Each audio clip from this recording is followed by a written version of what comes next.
started writing my first novel, I thought that the hardest thing was going to be actually writing it, but somewhere along the way, I've learned even more important things that have nothing to do with the actual plot and writing part.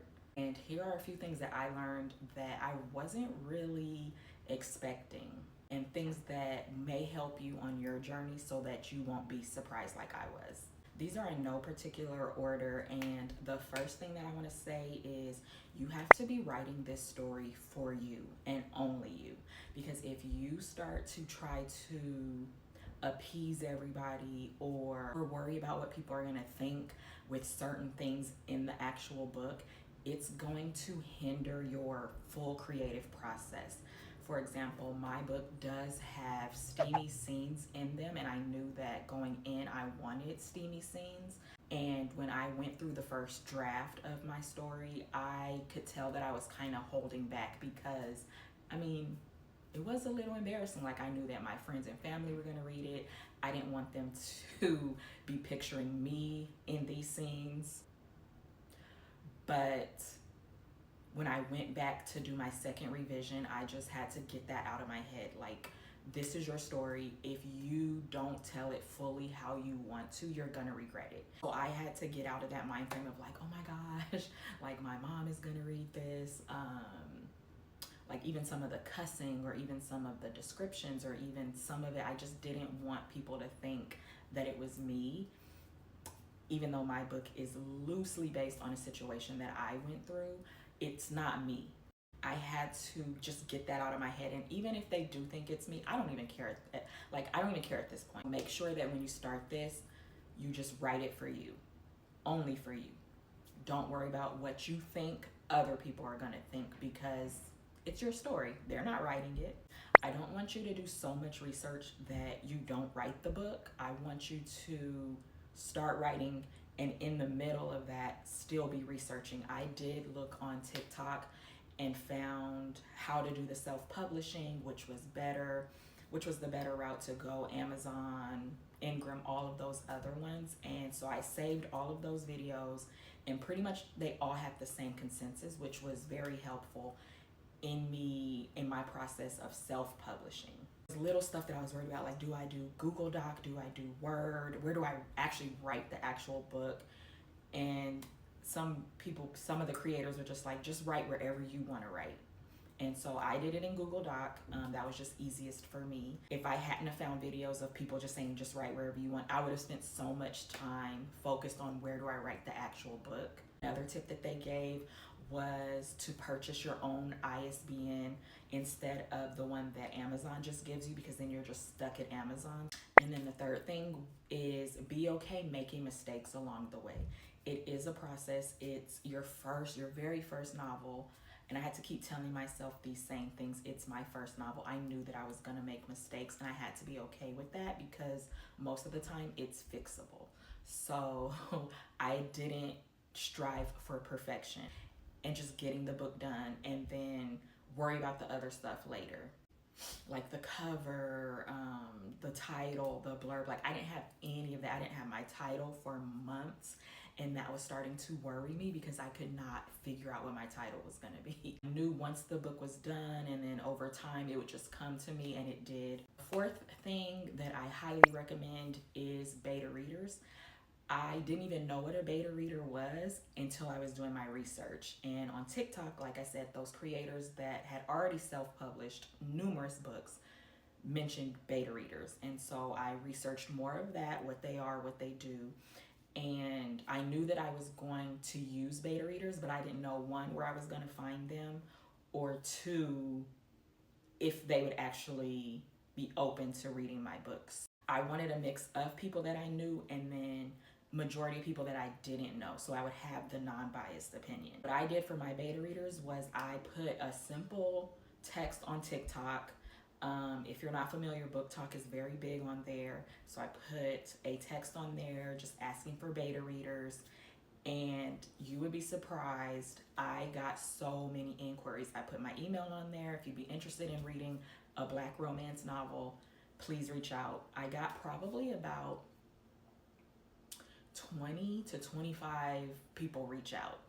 And so you want a big volume because some are gonna fall through, some will say they're gonna read it and they never do. So I wanted at least 5, and I got about 10 that actually read the book from start to finish and that actually gave me good feedback. And then I had a couple of my friends read it. I knew they were busy and they weren't avid readers, so I wasn't expecting them to read it as quickly. Separate video on my beta reader experience, I can give you that because I don't want to make this video too long, but I highly recommend beta readers. They are good for filling in plot holes, giving you character assessments, telling you about your storyline.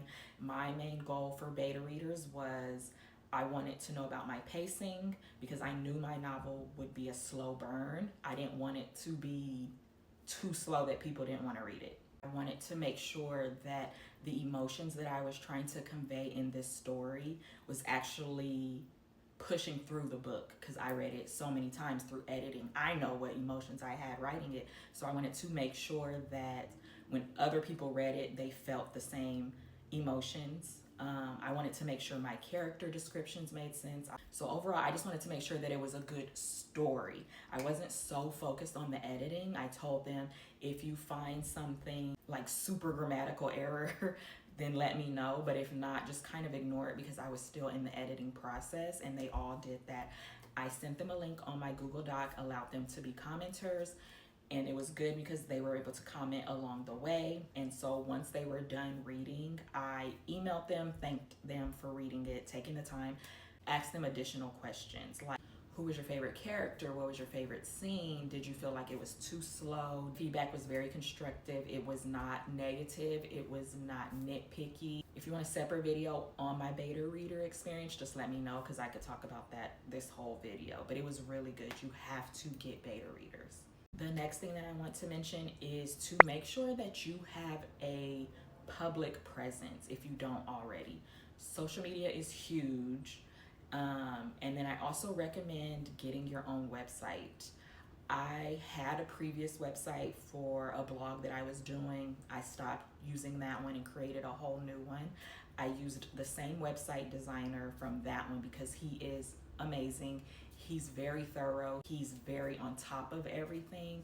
And I will leave his information in the description below, but he is awesome and I highly recommend him. From all the research that I did, to be an author and be taken seriously, you do have to have your own platform. So it also helped me with getting people to sign up for updates through like an email sign up. It helped me start collecting stuff because you don't want to wait till you launch. So through the posts that I've been doing on social media, I have a link where they can sign up and get updates behind the scenes, and it just kind of keeps them along with you on the process and keeps it in the back of their mind that you have this book coming out. And obviously social media is where it's at right now. I already had a bit of a following on TikTok that kind of already fell into what my book is about, so it wasn't like this huge drastic change in niche, but I was already starting on doing more of a personal brand content anyway, so the book just fits into that. So I would recommend starting your social media, if you haven't already, at least 6 months in advance, at least, because you want to build that following. I've done mood boards for my characters, excerpts from the book that are doing well, and people are saving it to either come back when the book properly launches, or they're saving it to come back and sign up. Whatever it is, I'm getting a lot more saves on my videos for those things, and that's what you want because social media is probably going to be your biggest help, and it's free. I recommend you choosing 2 top platforms that you want to focus on. For me, it's YouTube and TikTok, just because those are where my numbers do better at. That's where my reach is better at. TikTok's kind of dying down, I think, since the move to Oracle, but I'm still using TikTok. Why not? You never know what's gonna blow up, and you kind of have to be okay with the numbers not being what you wanted them to be, because one, it could pick up later once the book actually comes out, or two, you never know who sees it. If I post a video that only got 300 views, but I got 10 saves and 2 email signups, that's a win to me. My main goal isn't to make wonderful videos for TikTok. My main goal is to get people aware of my book. My number one thing is YouTube, and then I just started Substack, and so I'm still playing around with that. But you have to be okay with being a beginner, and you have to be okay with trial and error. Everything that I've thrown at TikTok, I'm seeing what performs better so that I'll focus more on that. And so for me, what performs best is the excerpts from the book. So that's what I'm focused more on doing. And I've noticed when I publish it the first time, it could take a couple weeks to hit 1,000 views, which is fine for me because I have time. Don't be afraid to cut off what's not working. Instagram for me sucks. It's dead in my eyes. I just don't even care anymore. I'm not letting it take any more of my energy because it just does not do well for me at all. There's a creator that I love. Her name is Erin on Demand. She has a video on focusing more on which social media platforms will work best for you. If you are taking the author route more seriously, I highly recommend more things like YouTube, TikTok, Substack, more of those things, especially Substack. I've found so many authors on there. Surprisingly, what works well for me is Threads.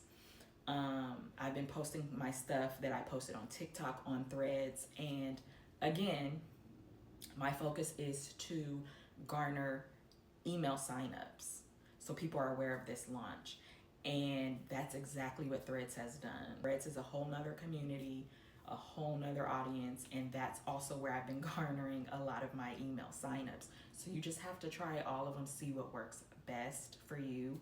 The next thing would be Facebook groups. There are writer Facebook groups. I know a lot of people don't use Facebook. I only use it for groups, and I've signed up for maybe about 3 or 4. I don't know them offhand, but what I want to advise is to take their advice with a grain of salt, because one of the groups that I'm in, there are thousands of members, and sometimes you have to remember that there's that many different personalities, and we all do things differently, and you have to be okay with that, because if you fall into everything that they're telling you, you're gonna want to quit.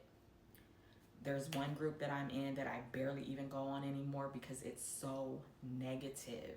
It is so negative. Depending on your genre, you need to figure out what works best for you. The group was tearing people to shreds for using AIs for their covers or stuff like that. And if that's what you want to do, then that's fine. But you have to understand that not everybody has like this big budget to hire a book designer or an editor. There are some good Facebook groups out there. There's one that I love. I think it's called Black Girls Write Too. And that one has been so phenomenal, so supportive, so encouraging. Anytime I ask a question, everybody gives such great feedback. So be careful with sharing too much, because sometimes that feedback will be discouraging. Be careful with the Facebook groups, but they are helpful because you can ask questions and you'll just pick out what fits for you. Pick out what is helpful and not hurtful. And the last thing that I learned was to just have fun with this whole process, because it is a process.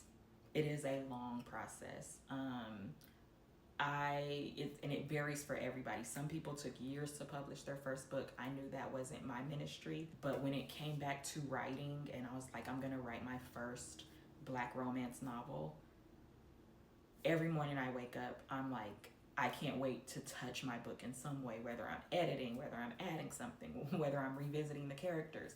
Once the book was done and I'm just doing revisions, I was starting to miss the characters. So you have to truly want it, I think, to keep going, because everything that's kind of come up along the way can easily stop you if you don't really want it. I know that people say that all the time, but it's so true. I literally could spend the whole day just writing, editing, everything. I have to constantly tell myself, like, no, you have to film content. No, you have to do this. And even though a little bit of imposter syndrome creeps in, overall, I know that this is what I'm supposed to be doing. I know that this story is good. I know that it's going to get in the right hands. And I know that I loved every single step of this process. Some of the lessons that I learned so far. Let me know if you want additional videos on the book process, whatever. Make sure that you subscribe, because I will be going over, obviously, promoting my book and my characters. And if you are a lover of romance novels, especially Black romance novels, with just the right amount of smut, then make sure that you subscribe, because that is my lane. And leave any questions that you have in the comments. I will be more than happy to help, because I know how hard it is to get started and to keep going. But thank you for watching, and I'll see you later. Bye.